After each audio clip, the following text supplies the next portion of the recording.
I'm Casey Coetti. This is Chat and Dish, fresh from Florida, and today I'm going to show you how to make an American version of a French classic, a quiche Lorraine. But we're going to turn this into a lovely, delicious, and healthy quiche. You're going to need 1 uncooked pie shell, about 1.5 cups of Greek yogurt. You can use non-fat if you want this to be lighter in calories. About 4 tablespoons of grated Parmesan, a little bit of nutmeg. If you've got the ground, that's fine. I like to use the whole nutmeg and grind it right away.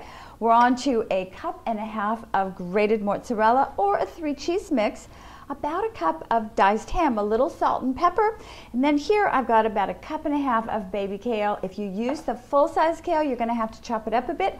4 eggs, an onion, and about 8 ounces of asparagus, a little bit of olive oil for our pan. That's it. Let's go make some quiche. If you're in a bit of a rush, a real time saver is to use a pre-made pie shell. You know, and what I do is I just take a little bit of grated Parmesan when I'm doing a savory dish like a quiche, and I press it into the base of the pie shell. Gives it a wonderful, cheesy, Parmesan-y, salty flavor that's perfect with your savory dishes. I've got my sweet onion, and I'm just going to give it a rough chop. I also have about 5 or 6 asparagus here, and what I'm doing is just slicing them thinly. Grab your asparagus, your onions, and your kale, and head on over to the stove. Drizzle a couple tablespoons of olive oil in the bottom of your pan. In go the onions and the asparagus. You can toss in your kale at the same time. A sprinkling of salt and fresh ground pepper. Give everything a good toss together. Cover and let the kale wilt down. While the kale is wilting and the onions are becoming translucent, we can go ahead and make the base for our quiche. That starts off with 4 eggs.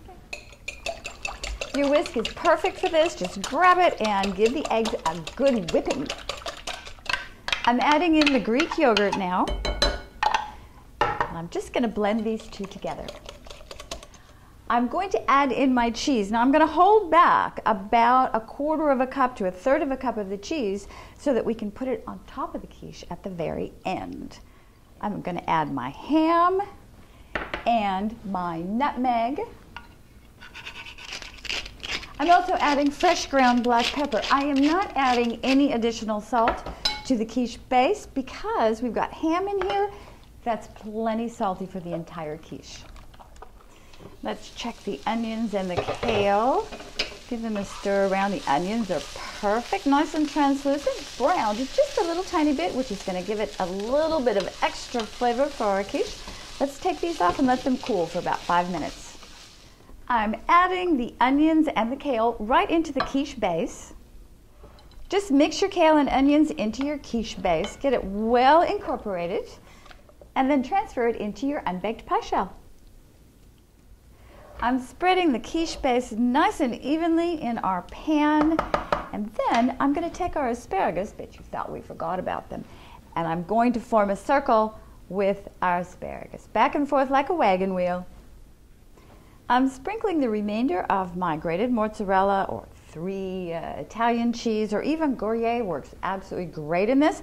Sprinkling right on top. And then I'm going to take a little bit of this leftover Parmesan and sprinkle that on top also.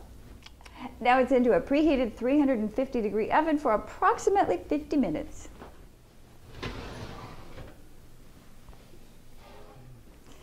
Ooh, this quiche smells absolutely delightful. I'm going to let it cool for about 10 minutes before I take it out of the pan. I'm using a serrated knife to cut my quiche slice, and I do that because the serrated knife is much easier to cut through the edge crust. It doesn't crumble when you use a serrated knife. Oh. Ooh, look at that. Is that gorgeous or what? And now I can't wait to have a nice bite. Oh, wow. And I use Greek yogurt instead of whipping cream. Much, much healthier, but it's still usually nice and creamy. Oh, it's rich, it's delicious, and it's healthy. As always, thank you for visiting and sharing this wonderful kale and asparagus quiche moment with me. And I do think our Americanized healthy version tastes even better than the French. Until next time, I'm going to miss you. Cheers!